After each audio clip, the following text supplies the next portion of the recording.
এই জাতিকে মৃত্যুর ভয় দেখিয়ে কোনো লাভ নাই। বাংলাদেশের মুসলমান যথেষ্ট সচেতন এখন, কি বলেন? জোরে বলেন, ঠিক কিনা? জোরে বলেন। সম্মানিত ভাইয়েরা আমার, সচেতন থাকতে হবে এবং প্রত্যেকের দায়িত্ব সম্পর্কে অবহিত থাকতে হবে। যখন যেটা করার দরকার সেটা করতে হবে। রাজি আছেন তো ইনশাআল্লাহ? আল্লাহ তৌফিক দান করুন। ফতহে মক্কার পরে, মক্কা বিজয়ের পরে আল্লাহ রাসূল সাল্লাল্লাহু আলাইহি ওয়াসাল্লাম মক্কার জমিনে অবস্থান করলেন মাত্র কয়েকটা দিন। নবীজির কানে সংবাদ আসছে, একজন এসে বলছি, ইয়া রাসূলুল্লাহ, তায়েফের 30,000 সশস্ত্র সন্ত্রাসী, কয় হাজার? জোরে বলেন, কয় হাজার? 30,000 সশস্ত্র সন্ত্রাসী মক্কায় অ্যাটাক করবার জন্য আসতেছে, আপনাকে হত্যা করার জন্য আসতেছে, সাহাবীদেরকে হত্যা করার জন্য আসতেছে। আল্লাহ রাসূল সাল্লাল্লাহু আলাইহি ওয়াসাল্লাম সাহাবায়ে কেরামদেরকে ডাকলেন, ডেকে একজন সাহাবীকে মূল সংবাদ আনার জন্য আল্লাহর নবী পাঠালেন। সাহাবী সংবাদ দিয়ে এসে বলেন, ইয়া রাসূলুল্লাহ, তায়েফের 30,000 সশস্ত্র সন্ত্রাসী অলরেডি মক্কা অভিমুখে অভিযানের উদ্দেশ্যে বের হয়ে গেছে, মক্কা আক্রমণ করবে, এই জন্য মক্কার দিকে বের হয়ে গেছে। আল্লাহ রাসূল সাল্লাল্লাহু আলাইহি ওয়াসাল্লাম সব সাহাবীরে ডাকলেন। মনে রাখবেন, আল্লাহর নবী যেই মক্কা নগর থেকে বিতাড়িত হয়েছিলেন, হিজরত করতে বাধ্য হয়েছিলেন, এই ফতহে মক্কা, মক্কা বিজয় আল্লাহ রাসূল সাল্লাল্লাহু আলাইহি ওয়াসাল্লাম বিনা রক্তপাতে করেছেন। নবীজির সাথে 10,000 সাহাবী মক্কা বিজয়ে অংশগ্রহণ করলেন। আল্লাহর নবী বিনা রক্তপাতে মক্কা বিজয় হয়ে গেল। আল্লাহ রাসূলের কাছে সংবাদ আসার পর আল্লাহর নবী 10,000 সাহাবীকে ডাকলেন। মক্কা বিজয়ের পর কিতাবের মধ্যে আসছে আরো 2,000 মুসলিম মক্কা থেকে নতুন করে কালিমা পড়ে মুসলমান হয়েছেন। বলেন 10,000 আর 2,000 কত হলো? জোরে বলে, আরে জোরে। 10,000 আর 2,000 কত? 12,000 মুসলমান। 12,000-এর ভিতরে মুসলিম 2,000-এর ভিতরে কিছু আছে পাক্কা মুনাফিক, একদম মুনাফিক। সারা জীবন নবীজির বিরোধিতা করেছে, আল্লাহর নবীর উপরে আক্রমণ করার ষড়যন্ত্র এঁকেছিল, আল্লাহ রাসূলকে হত্যা করার ষড়যন্ত্রে ওরা মেতে উঠেছিল। এরকম কিছু মুনাফিক আল্লাহ রাসূলের কাছে গিয়া, নবীজির কাছে গিয়া হাতে হাত রেখে কালিমা পড়ে মুসলমান হয়, আসলে মুসলমান হয় নাই, ভান করেছে। এর মধ্যে এরকম এক মুনাফিক আল্লাহর নবীর কাছে গেছেন, গিয়া বলে, ইয়া রাসূলুল্লাহ, সারা জীবন ভর আমি সাধনা করেছি, আপনি কবে মক্কায় আসবেন আর আপনার কাছে হাতে হাত রেখে আমি কালিমা পড়ে মুসলমান হব? নবীরে বলেন, হুজুর আপনি কবে আসবেন? বিল খাইর রাব্বি ইশরাহ লি সাদরি ওয়া ইয়াসসির লি আমরি ওয়াহলুল উকদাতাম মিন লিসানি ইয়াফকাহু কওলি সুবহানাকা লা ইলমা লানা ইল্লা মা 'আল্লামতানা ইন্নাকা আনতাল আলিমুল হাকীম ওয়া সুবহানাকা লা ফাহমা লানা ইল্লা মা ফাহামতানা ইন্নাকা আনতাল জাওয়াদুল কারীম। আলহামদুলিল্লাহ, জামিয়াতুল কোরআন ওয়াস সুন্নাহ ইশরাফিল কমপ্লেক্সের উদ্যোগে আয়োজিত হাফেজ ছাত্রদের পাগড়ি প্রদান উপলক্ষে 2 দিন ব্যাপী ঐতিহাসিক ইসলামী মহাসম্মেলনের আজকে প্রথম দিনের সম্মানিত সভাপতি জনাব আলহাজ দেলোয়ার হোসেন দিলু, বিশিষ্ট সমাজসেবক ভাতাইল, এবং আমাদের এই জামিয়াতুল কোরআন ওয়াস সুন্নাহ ইশরাফিল কমপ্লেক্সের সম্মানিত প্রতিষ্ঠাতা চেয়ারম্যান মঞ্চে উপবিষ্ট আছেন জনাব আলহাজ মোহাম্মদ ইসরাফিল হোসেন, বিশিষ্ট সমাজসেবক, দানবীর, শিক্ষানুরাগী ও প্রতিষ্ঠাতা চেয়ারম্যান জামিয়াতুল কোরআন ওয়াস সুন্নাহ। এছাড়া অনেক দ্বীনি প্রতিষ্ঠানের সাথে ওনার সংশ্লিষ্টতা আছে। উপস্থিত আছেন অত্র এলাকার সর্বস্তরের দিনদার ইমানদার মুমিন মুসলমান ভাইরা, বিশেষ করে অত্র এলাকার বিভিন্ন মসজিদ মাদ্রাসা থেকে আগত এই জাতির রাহবার ওয়াজিবুল ইহতিরাম মুআজ্জাজ মুকাররম উলামায়ে কেরাম। সামনে উপবিষ্ট আছেন আমার পিতৃতুল্য মুরব্বিয়ান আছেন, পর্দার আড়ালে অবস্থানরত সম্মানিত মা ও বোনেরা, আল্লাহ সুবহানাহু ওয়া তাআলার দরবারে অসংখ্য গণিত শুকর ও সুজুদ আদায় করছি যে মহান মনিব অত্যন্ত মেহেরবানি করে আজকে আমাদেরকে মহতি একটা জলসায় সম্মেলনে কোরআনের মজলিসে আল্লাহ আমাদেরকে আসার বসার তৌফিক দান করেছেন। আমরা বলি আলহামদুলিল্লাহ। একটু জোরে বলেন আলহামদুলিল্লাহ। সবাই সজাগ আছেন? আল্লামা খালেদ সাইফুল আইয়ুবী হাফিজাহুল্লাহ হুজুর চলে আসছেন কাছাকাছি। হুজুর আসার আগ পর্যন্ত 2-4-5 মিনিট সময় আপনাদের সামনে একটু শুধু এই সময়টা মুজাকারা করব, যেহেতু আমাদের সমস্ত প্রদর্শনী শেষ হয়ে গেছে। হুজুর খুব কাছাকাছি আছেন। হুজুর আসলে ইনশাআল্লাহ আমরা হুজুরকে সরাসরি স্টেজে নিয়ে আসব। উনি কাছাকাছি চলে আসছেন, ইনশাআল্লাহ খুব দ্রুতই চলে আসবেন। সম্মানিত ভাইয়েরা আমার, ইতিহাসের সবচেয়ে ভয়ানক এক পরিস্থিতির সম্মুখীন বাংলাদেশ সৃষ্টি হওয়ার পরে এতটা কঠিন এবং সংকটময় মুহূর্ত বাংলাদেশের এর আগে কখনো যায় নাই। আমাদের দেশের ভেতরের শত্রু, বাইরের শত্রু সব মিলিয়ে আমরা খুব সংকটের ভিতরে, ঠিক কিনা? আমাদের পার্শ্ববর্তী দেশের দাদা বাবুরা ইচ্ছা করে আমাদের ঘাড়ের উপরে যুদ্ধ চাপিয়ে দেওয়ার চেষ্টা করছে, ইচ্ছা করে। আপনারা দেখতে পাচ্ছেন গতকাল আমাদের বাংলাদেশের এক সীমানায়, যেখানে নো মেন্স ল্যান্ড, যেই জায়গার মধ্যে কোনো স্থাপনা তৈরি করার আন্তর্জাতিক আইনে নিষেধাজ্ঞা আছে, এই আন্তর্জাতিক আইনকে লঙ্ঘন করে ভারতীয় বিএসএফ সেখানে তারা কাঁটা তারের বেড়া দিতে চাচ্ছিল। বাংলাদেশের সাধারণ জনগণ এবং বাংলাদেশের বিজিবি এটার প্রতিবাদ করেছে বিধায় তারা অস্ত্র তাক করে বাংলাদেশের দিকে, জনগণের দিকে অস্ত্র তাক করে গুলি করে দিবে হুমকি দিয়েছে। তো বাংলাদেশের জনগণ এর আগে ভয় করত, এখন আর ভয় করে না, ঠিক কিনা জুড়ে বলেন? ভয় করার সময় আমাদের নাই।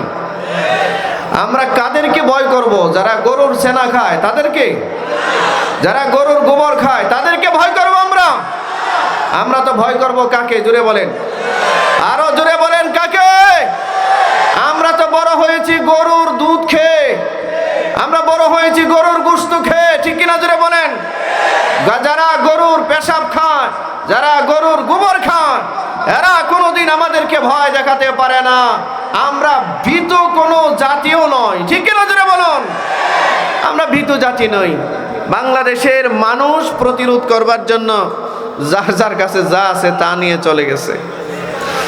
বিশাল উত্তেজনা, সাংঘাতিক উত্তেজনা চলছে। যে কোনো মুহূর্তে যে কোনো বিষয় ঘটতে পারে। সম্মানিত ভাইয়েরা আমার, আপনাদের কাছে জানতে চাই, আমাদের এই ছোট্ট 56,000 বর্গ মাইলের বাংলাদেশের উপরে যদি কোনো আধিপত্যবাদী শক্তি আক্রমণ করে, আপনারা চুপ করে বসে থাকবেন? যদি কোনো আধিপত্যবাদী, কোনো জালিম আবার আমাদের উপরে ছড়ি ঘোরাবার চেষ্টা করে, আমাদেরকে নিয়ন্ত্রণ করবার চেষ্টা করে, বাংলাদেশের স্বাধীনতা সার্বভৌমত্বকে ভুলুণ্ঠিত করবার দুঃসাহস যদি কেউ দেখায়, আমরা কেউ বসে থাকবো না, ঠিক কিনা জোরে বলুন? প্রয়োজনে আবারও শাহজালালের সেই হাতিয়ার অস্ত্র হাতে ধারণ করে আবারও রাজপথে সীমানা রক্ষার জন্য যদি জীবন দিতে হয়, আমরা জীবন দিতে প্রস্তুত আছি তো ইনশাআল্লাহ। আল্লাহ তৌফিক দান করুন। সম্মানিত ভাইয়েরা আমার, মনে রাখবেন, মুসলমানরা কিন্তু কারোর সাথে আক্রমণাত্মক যুদ্ধ করতে কখনোই যায় না। মুসলমানের উপরে যখন আক্রমণ করা হয়, মুসলমানরা সেই যুদ্ধে প্রতিরোধমূলক অংশগ্রহণ করে। মনে রাখতে হবে আমাদের, যেই হাতে তসবিহ গোনা সুবহানাল্লাহর তসবিহ পড়া ইবাদত, যেই হাতে আলহামদুলিল্লাহর তসবিহ পড়া ইবাদত, যেই হাতে আল্লাহু আকবারের তসবিহ পড়া ইবাদত, একই হাতে জালিমের মোকাবেলায়, কাফের মুশরিক মাজুসিদের মোকাবেলায়, আল্লাহ এবং তার রাসূলের দুশমনদের মোকাবেলায় অস্ত্র ধারণ করা ওই হাতে, সেটাও ইবাদত, ঠিক কিনা জোরে বলুন? এ কারণেই তো মুহাম্মদুর রাসূলুল্লাহ সাল্লাল্লাহু আলাইহি ওয়াসাল্লাম জীবনে 26 থেকে 27টা যুদ্ধের চিফ অফ কমান্ডারের দায়িত্ব পালন করেছেন। আল্লাহ রসুল নিজে অস্ত্র ধারণ করে বেঈমান আর কাফেরদের বিরুদ্ধে জিহাদের ময়দানে অবতীর্ণ হয়েছে। সম্মানিত ভাইয়েরা আমার, বিগত 16 বছর যাবৎ জিহাদের আলোচনা মাহফিলে করা যেত না, ঠিক কিনা জুড়ে বলেন? 16 বছর যাবৎ জিহাদের আলোচনা মসজিদের মিম্বার থেকে করা যেত না। জিহাদের আলোচনাটা আসলেই ওরা আমাদেরকে উগ্রবাদী, জঙ্গিবাদী বলে, মিথ্যা ভুয়া মামলা দিয়ে, জঙ্গিবাদের মামলা দিয়ে নিরীহ অজস্র আলেমকে আয়না ঘরে বন্দি করে রেখে দিয়েছে। কতজনকে ক্রস ফায়ার দিয়েছে, গুম করেছে, খুন করেছে। আল্লাহ জালিমদের প্রাপ্য বুঝাইয়া দিচ্ছেন, ঠিক কিনা জোরে বলেন? জালিমের প্রাপ্য বুঝাইয়া দেয় কে? জোরে বলেন কে? কেউ যদি আমার অধিকারকে লুণ্ঠন করতে আসে, কেউ যদি আমার বাড়ি ঘর লুণ্ঠন করতে আসে, কেউ যদি আমার ধর্মকে লুণ্ঠন করতে আসে, কেউ যদি আমার ধর্মের তাহজিব তামাদ্দুনকে অপহরণ করতে আসে, আমরা কি চুপ করে বসে থাকবো? আমরা কি চুপ করে বসে থাকবো? আমরা চুপ করে বসে থাকবো না। আরে যেই জাতি মৃত্যুটাকে হাসি মুখে বরণ করে নিতে পারে, এই জাতিকে মৃত্যুর ভয় দেখানো এটা বোকামি ছাড়া কিছুই নয়। কথা ঠিক কিনা জুড়ে বলেন? আমরা তো বিশ্বাস করি আমাদের মৃত্যুর পরে এক অপরন্ত জগৎ আছে, যেটাকে আলমে বরজখ বলা হয়, পরকালীন জিন্দেগি বলা হয়। সেই পরকালীন জিন্দেগির শুরু আছে, শেষ কোথায় আল্লাহ ছাড়া কেউ জানে না। আমরা মৃত্যুবরণ করলে আল্লাহর তৈরি করা জান্নাতে যাব ইনশাআল্লাহ। বলেন ইনশাআল্লাহ, জোরে বলেন ইনশাআল্লাহ। আরে আল্লাহ রসুল বলেছেন মুমিনদের জন্য তো মৃত্যু হচ্ছে একটা হাদিয়া, হাদিয়া তোহফা। যেই জাতির জন্য মৃত্যু একটা হাদিয়া, যেই জাতির জন্য মৃত্যু একটা আল্লাহর পক্ষ থেকে উপহার, এই জাতিকে মৃত্যুর ভয় দেখিয়ে কোনো লাভ নাই। বাংলাদেশের মুসলমান যথেষ্ট সচেতন এখন, কি বলেন? জোরে বলেন, ঠিক কিনা জোরে বলেন? সম্মানিত ভাইয়েরা আমার, সচেতন থাকতে হবে এবং প্রত্যেকের দায়িত্ব সম্পর্কে অবহিত থাকতে হবে। যখন যেটা করার দরকার সেটা করতে হবে। রাজি আছেন তো ইনশাআল্লাহ? আল্লাহ তৌফিক দান করুন। ফতহ মক্কার পরে, মক্কা বিজয়ের পরে আল্লাহ রসুল সাল্লাল্লাহু আলাইহি ওয়াসাল্লাম মক্কার জমিনে অবস্থান করলেন মাত্র কয়েকটা দিন। নবীজির কানে সংবাদ আসছে, একজন এসে বলছি, ইয়া রাসূলুল্লাহ, তায়েফের 30,000 সশস্ত্র সন্ত্রাসী, কয় হাজার? জোরে বলেন কয় হাজার? 30,000 সশস্ত্র সন্ত্রাসী মক্কায় অ্যাটাক করবার জন্য আসতেছে, আপনাকে হত্যা করার জন্য আসতেছে, সাহাবীদেরকে হত্যা করার জন্য আসতেছে। আল্লাহ রাসূল সাল্লাল্লাহু আলাইহি ওয়াসাল্লাম সাহাবায়ে কেরামদেরকে ডাকলেন, ডেকে একজন সাহাবীকে মূল সংবাদ আনার জন্য আল্লাহর নবী পাঠালেন। সাহাবী সংবাদ দিয়ে এসে বলেন, ইয়া রাসূলুল্লাহ, তায়েফের 30,000 সশস্ত্র সন্ত্রাসী অলরেডি মক্কা অভিমুখে অভিযানের উদ্দেশ্যে বের হয়ে গেছে, মক্কা আক্রমণ করবে, এই জন্য মক্কার দিকে বের হয়ে গেছে। আল্লাহ রাসূল সাল্লাল্লাহু আলাইহি ওয়াসাল্লাম সব সাহাবীরে ডাকলেন। মনে রাখবেন, আল্লাহর নবী যেই মক্কা নগর থেকে বিতাড়িত হয়েছিলেন, হিজরত করতে বাধ্য হয়েছিলেন, এই ফতহ মক্কা, মক্কা বিজয় আল্লাহ রাসূল সাল্লাল্লাহু আলাইহি ওয়াসাল্লাম বিনা রক্তপাতে করেছেন। নবীজির সাথে 10,000 সাহাবী মক্কা বিজয়ে অংশগ্রহণ করলেন। আল্লাহর নবী বিনা রক্তপাতে মক্কা বিজয় হয়ে গেল। আল্লাহ রসুলের কাছে সংবাদ আসার পর আল্লাহর নবী 10,000 সাহাবীকে ডাকলেন। মক্কা বিজয়ের পর কিতাবের মধ্যে আসছে আরো 2,000 মুসলিম মক্কা থেকে নতুন করে কালিমা পড়ে মুসলমান হয়েছেন। বলেন 10,000 আর 2,000 কত হলো? জোরে বলে, আরে জোরে। 10,000 আর 2,000 কত? 12,000 মুসলমান। 12,000-এর ভিতরে মুসলিম 2,000-এর ভিতরে কিছু আছে পাক্কা মুনাফিক, একদম মুনাফিক। সারা জীবন নবীজির বিরোধিতা করেছে, আল্লাহর নবীর উপরে আক্রমণ করার ষড়যন্ত্র এঁকেছিল, আল্লাহ রসুলকে হত্যা করার ষড়যন্ত্রে ওরা মেতে উঠেছিল। এরকম কিছু মুনাফিক আল্লাহ রসুলের কাছে গিয়া, নবীজির কাছে গিয়া হাতে হাত রেখে কালিমা পড়ে মুসলমান হয়, আসলে মুসলমান হয় নাই, ভান করেছে। এর মধ্যে এরকম এক মুনাফিক আল্লাহর নবীর কাছে গেছেন, গিয়া বলে ইয়া রাসূলুল্লাহ, সারা জীবন ভর আমি সাধনা করেছি, আপনি কবে মক্কায় আসবেন আর আপনার কাছে হাতে হাত রেখে আমি কালিমা পড়ে মুসলমান হব। নবীরে বলেন হুজুর আপনি কবে আসবেন মক্কা, আপনার কাছে আমি কালিমা পড়ে মুসলমান হব। আচ্ছা, যার ইসলাম গ্রহণ করার এতই শখ, ইসলাম গ্রহণ করার এতটাই প্রয়োজনীয়তা যদি সে অনুভব করে, তাহলে সে মক্কা থেকে হিজরত করে মদিনায় গিয়ে কালিমা পড়তে পারলো না? হ্যাঁ, আপনার যেটা প্রয়োজন আপনি সেখানে যাবেন না? কথা বলেন না কেন? যেখানে আপনার দরকার সেখানে যাবেন না আপনি? আল্লাহ রাসূল সাল্লাল্লাহু আলাইহি ওয়াসাল্লাম নবীর হাতে হাত রেখে ওই মুনাফিক যখন মুসলমান হয়, আল্লাহর নবী কালিমা পড়ায় দিলেন। রাসূল তো মনে করছেন যে হ্যাঁ এত পাক্কা একদম খাস খাঁটি মুসলমান হয়ে গেছে, মূলত মুসলমান হয় নাই। এমন মুনাফিক সিয়ারু আলামিন নুবালার মধ্যে আসছে, একটা লোহার খঞ্জর, লোহার অস্ত্র, লোহার অস্ত্র, এই লোহার একটা অস্ত্রের মধ্যে 5 বছর যাবত এটা সকাল বিকাল দাঁড় করাইছে। কয় বছর? এই কথা বলেন, কথা বলেন, কয় বছর? কি দাঁড় করাইছে? লোহার অস্ত্র, লোহার খঞ্জর, খঞ্জর, এবং এটার মধ্যে প্রতিদিন বিষ মাখাইছে, বিষ। একটা মাত্র টার্গেট, এই লোহার খঞ্জর দিয়ে সে একজন মানুষকে হত্যা করতে চায়, একজন ব্যক্তিকে হত্যা করতে চায়। এই ব্যক্তির নাম হলো মুহাম্মাদুর রাসূলুল্লাহ সাল্লাল্লাহু আলাইহি ওয়াসাল্লাম। যে নবীকে হত্যা করতে চায় সে নবীর কাছে গিয়া বলে হুজুর আমি তো খুব অপেক্ষায় ছিলাম আপনি আসবেন আর আপনার কাছে কালিমা পড়ে মুসলমান হব। আপনারা দেখবেন সমাজে মুনাফিকদের মুখের মধ্যে মজা বেশি, কিন্তু কথা বলে না, সমাজে মুনাফিকদের মুখে মজা বেশি, কিন্তু এদের কথার আর কাজের সাথে কোনো মিল পাওয়া যাবে না। কথা বলেন না কেন?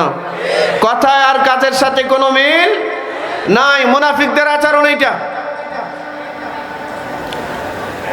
মুসলমান ভাইরা আমার,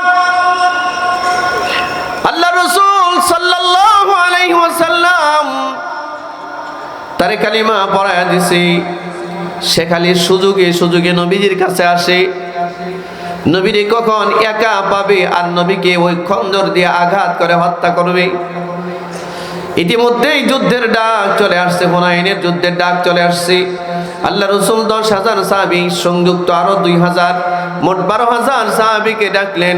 ডেকে আল্লাহ রাসূল পরামর্শ চাইলেন, এ সাহাবীরা শোনো, মক্কার কাফেররা যেহেতু, তায়েফের কাফেররা যেহেতু মক্কা আক্রমণ করতে চলে আসছে, আমরা তো আর বসে থাকতে পারি না, অন্তত পক্ষে প্রতিরোধমূলক ব্যবস্থা তো গ্রহণ করতে হবে। আচ্ছা, মক্কা অভিযানে রওনা দিছে কে? তায়েফের কাফেররা। কারা? কারে মারতে? মুহাম্মাদুর রাসূলুল্লাহ সাল্লাল্লাহু আলাইহি ওয়াসাল্লামকে হত্যা করার জন্য। এবং মক্কা নগরীকে তারা তাদের দখলে নেওয়ার জন্য তায়েফে সশস্ত্র 30,000 সন্ত্রাসী মক্কার দিকে রওনা দিছে। আল্লাহ রাসূল সাল্লাল্লাহু আলাইহি ওয়াসাল্লাম সাহাবীদেরকে জিজ্ঞাসা করলেন, আচ্ছা তোমরা কি বলো, আমরা কি করতে পারি? সাহাবায়ে কেরাম বলেন, হুজুর ওরা রওনা যখন দিয়ে দিছে তখন আর চুপ করে বসে থাকার সময় নাই, আমরাও প্রতিরোধমূলক যুদ্ধের ব্যবস্থা করব।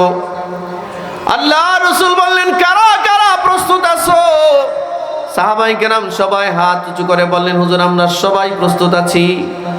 এর মধ্যে মুনাফিক যারা আছে তারাও হাত উঠাইছে, তারাও যুদ্ধে যাবে। মনে রাখবেন, মুনাফিকরা এমন অসংখ্য যুদ্ধ আছে যে যুদ্ধের অর্ধেক রাস্তা থেকে মুনাফিকরা ফেরত চলে আসছে। অর্ধেক রাস্তা থেকে কি করছে? ফেরত চলে আসছে। সাহাবীদেরকে সামনে রাইখা মুনাফিকরা অর্ধেক রাস্তা থেকে ছুটে চলে আসছে, নিচে চলে আসছে। মুসলমান ভাইয়েরা আমার, আল্লাহ রাসূল সাল্লাল্লাহু আলাইহি ওয়াসাল্লাম সাহাবীদেরকে ডাকলেন। ডেকে পরামর্শ করে আল্লাহ রাসূল বললেন, আমি মুহাম্মদ নিজে ওই যুদ্ধে অংশগ্রহণ করতে চাই, ওই যুদ্ধের সেনাপতির দায়িত্ব আমি নিজে থাকতে চাই। সুবহানাল্লাহ বলে না? আপনারা কি মনে করেন খালি নামাজ পড়া ইবাদত, খালি রোজা রাখা ইবাদত, হজ করা ইবাদত? আর শত্রুর মোকাবেলায় মাঝে মধ্যে যুদ্ধ করা যে ইবাদত, এটা আমাদের সমাজের মুসলমানরা ভুলে গেছে, ঠিক না? এই জন্য জালিমরা আমাদেরকে শাসন করার দুঃসাহস দেখায়, জালিমরা আমাদেরকে কষ্ট দেয়। আমার প্রিয় ভাইরাম, আল্লাহর রাসূল বললেন আমি নিজে ওই যুদ্ধে অংশগ্রহণ করব, আমি সেনাপতি, তোমরা কারা আছো আমার সাথে যাবে? সব সাহাবীরা বললেন হুজুর আমরা সবাই প্রস্তুত। আল্লাহর রাসূল বললেন আমার ডান পাশে কে থাকবে, বাম পাশে কে থাকবে, সামনে কে থাকবে, পেছনে কে থাকবে? আমার নিজস্ব সিকিউরিটিতে, নিজস্ব নিরাপত্তায় আমার সাথে কারা থাকবে বলো? হযরত আলী বললেন হুজুর আমি আপনার ডান পাশে নিরাপত্তায় থাকব। হযরত ওমর বললেন ইয়া রাসূলুল্লাহ আমি আপনার বাম পাশে নিরাপত্তায় থাকব। হযরতে বেলাল বললেন হুজুর আমি আপনার সামনের দিকে নিরাপত্তায় থাকব। ওই যে মুনাফিক 5 বছর যাবত লোহার খঞ্জরের মধ্যে লোহার অস্ত্রের মধ্যে বিষ মাখাইছে এবং এটাকে দাঁড় করাইছে, এই লোহার খঞ্জর ওয়ালা আল্লাহ রাসূলের কাছে গিয়া বলেন ইয়া রাসূলুল্লাহ বহুদিন যাবত আপনার কোনো খেদমত আমরা করতে পারি নাই, হুজুর যুদ্ধের ময়দানে যাচ্ছেন, খেদমত করার সুযোগ হয়েছে, আপনি আপনার পিছনের নিরাপত্তার দায়িত্বটা আমারে দেন। পিছনের নিরাপত্তার দায়িত্বটা কে চায়? কথা বলেন আরে জোরে বলেন, কে চায়? যে নবীকে হত্যা করার জন্য 5 বছর লাগায়া লোহার অস্ত্র বানাইছে, সে নবীর জন্য নবীর কাছে গিয়া বলে হুজুর আপনার পিছন সাইডের নিরাপত্তার দায়িত্বটা আমাকে দেন। আল্লাহ রাসূল সহজ সরল, এই ভাই খুব খেয়াল করেন, মনে রাখবেন জান্নাতি মানুষ যারা হয় তারা খুব সরল হয়, জান্নাতি মানুষ যারা হয় তারা খুব সরল হয়, সহজ হয়, মাথার মধ্যে এত পেঁচগুজ রাখে না। আমাদের সমাজে কিছু মানুষ আছে দেখবেন এর মাথায় এত পেঁচ, জিলাপি তো এত পেঁচ নাই, কথা বলে না, হ্যাঁ? ও খালি কার সাথে কারে লাগাবে, কারে টেনে হেসড়ে নিচে নামাবে, কার ব্যাপারে গীবত করা যায়, শিকায়েত করা যায়, কার ব্যাপারে বদনাম করা যায়, কার জমি দখল করা যায়, কোথায় গেলে টেন্ডারবাজি করা যায়, সন্ত্রাসী করা যায়, দুর্নীতি করা যায়, এই চিন্তায় ব্যস্ত। কি কথা বলেন না? এমন কিছু মানুষ আছে না সাংঘাতিক ক্রিটিক্যাল, ওরে বাপ রে বাপ। মনে রাখবেন দুনিয়াতে যে যত ক্রিটিক্যাল হয়, যে যত কঠিন মনের মানুষ হয়, হাসরের মাঠে তার বিচারটা ওই কঠিন ভাবে হবে। আর যে যত সহজ হয়, সরল হয়, হাসরের মাঠে তার বিচারটাও সহজ সরল হবে। আল্লাহ রাসূল বললেন যাও, তোমাকে আমার পিছন সাইডের নিরাপত্তার দায়িত্ব দেওয়া হলো। আল্লাহর নবী সাহাবায়ে কেরামদেরকে বললেন চলো যুদ্ধে রওনা দেই, অন্তত হুদুদ হারামের ভিতরে যেন যুদ্ধ সংগঠিত না হয়। মনে রাখবেন মক্কার বাইতুল্লাহ চত্বরে দাঁড়িয়ে কেউ যদি 1 রাকাত নামাজ পড়ে, 1 রাকাত নামাজে 1 লক্ষ রাকাত নামাজের সওয়াব হয়।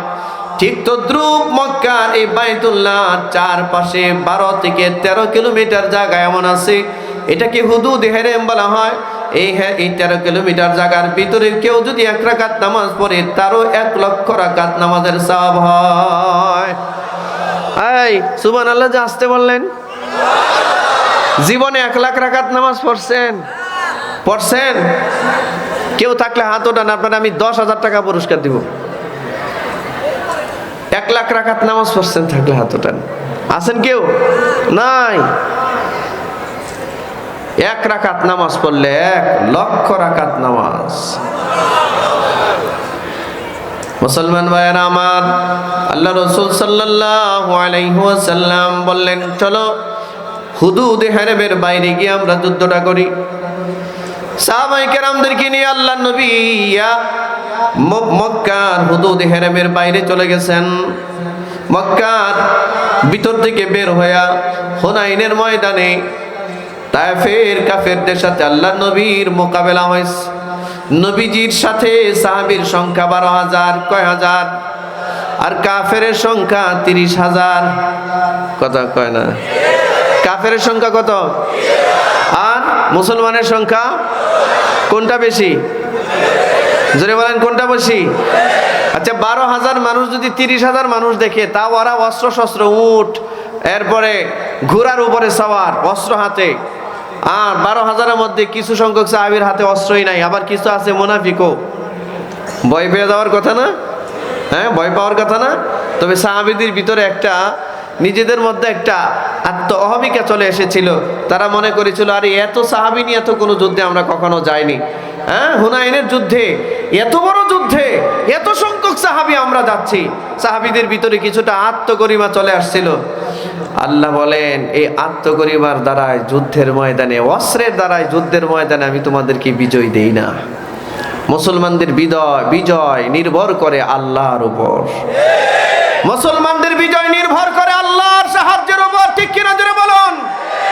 মুসলমানরা অস্ত্রের উপরে নির্ভরশীল নয়, মুসলমানরা পারমাণবিক অস্ত্রের উপরে নির্ভরশীল নয়, মুসলমানরা নির্ভরশীল আল্লাহর উপর।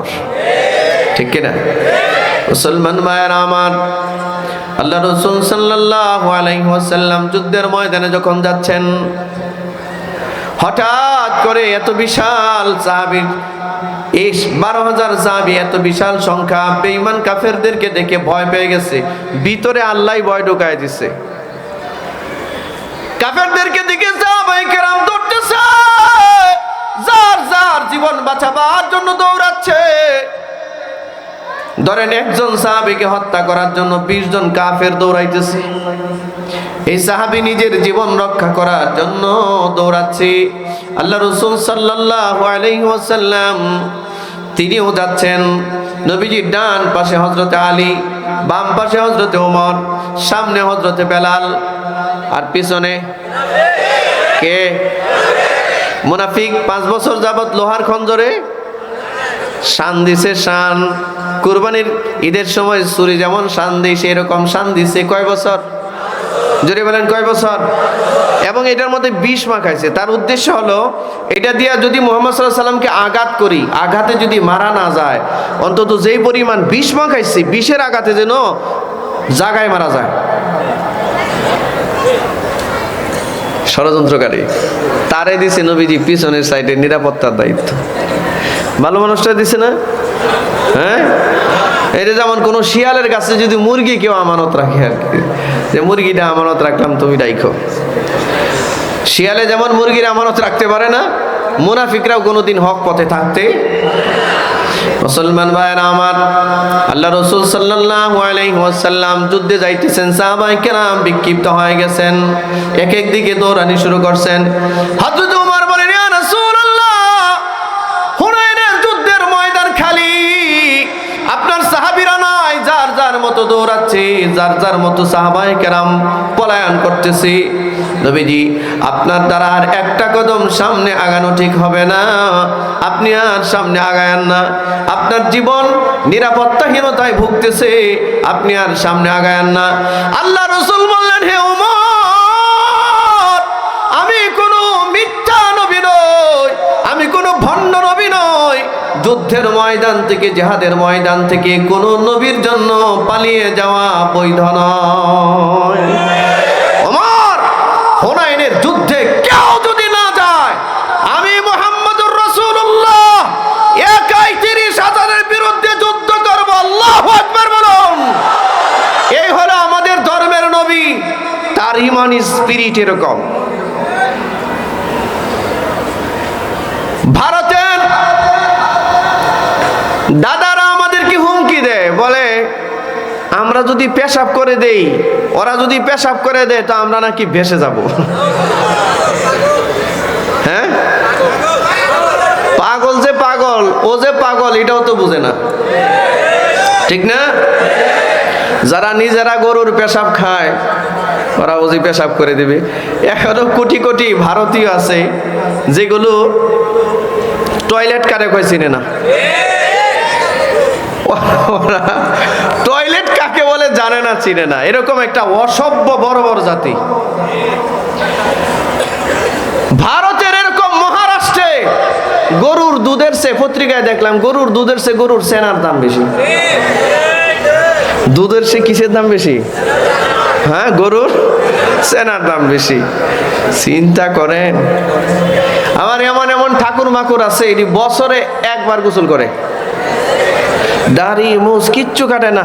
আল্লাহ কি অবস্থা দেখেন, কি হালত তার। বছরে একবার গোসল করবে গঙ্গায় গিয়া, যদি গঙ্গায় চান্স না পায় তাহলে গরুর সেনাইতে গোসল করবে। এদের লাইফস্টাইল এইটা। আবার ওই দিন যমুনার মানে যমুনা টেলিভিশন থেকে সংবাদ পেশ করছে, ভারতের এক ঠাকুর 32 বছর যাবৎ গোসল করে না। কত বছর? আয় আল্লাহ, আমরা যদি 32 ঘন্টা গোসল না করি তাহলে হালত শেষ। কথা বলেন না কেন?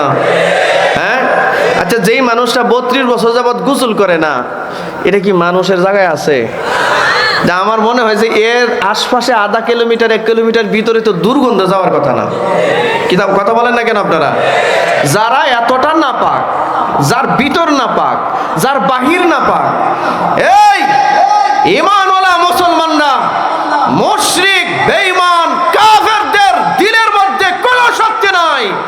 মুসলমানদের সব শক্তি হচ্ছে তার কলিজার ভিতরে। ঠিক কিনা জোরে বলুন? কারণ মুসলমানরা পবিত্র একটা জাতি। মুসলমান গরুর পেশাব খায় না, মুসলমান গরুর গোবর খায় না, মুসলমান গরুর দুধ খায়। এদের শক্তি হৃদয়ে, এদের শক্তি আল্লাহর সাহায্যে। ঠিক কিনা?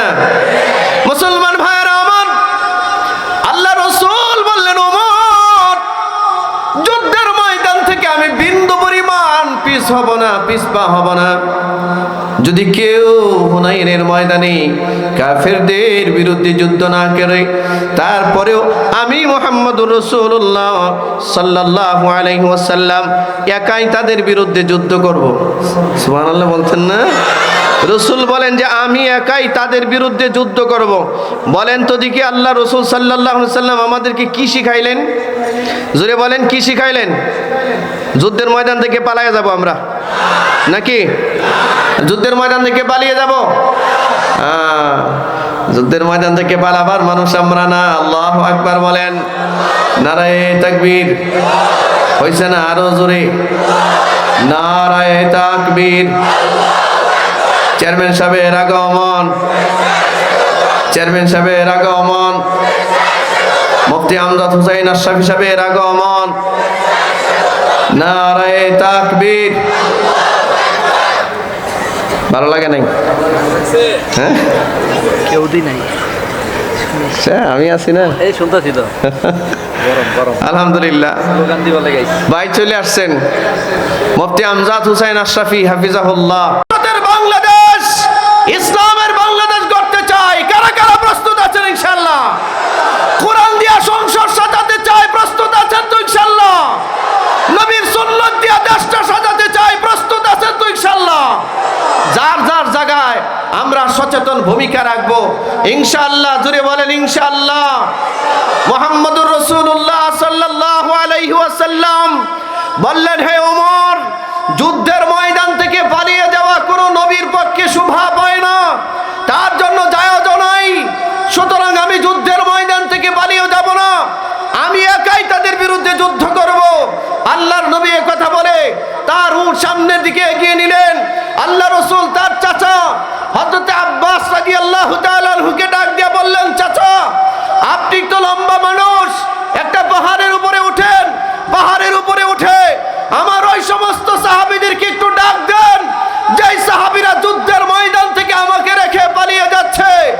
আপনি তাদেরকে ডাক দিয়ে বলেন, তারা তো বাইআতে আকাবায় আমার হাতে হাত রেখে শপথ করেছিল, তারা তো বাইআতে রিদওয়ানে আমার হাতে হাত রেখে শপথ করেছিল, আমাকে কখনো যুদ্ধের ময়দানে শত্রুর সামনে একা রেখে পালিয়ে যাবে না।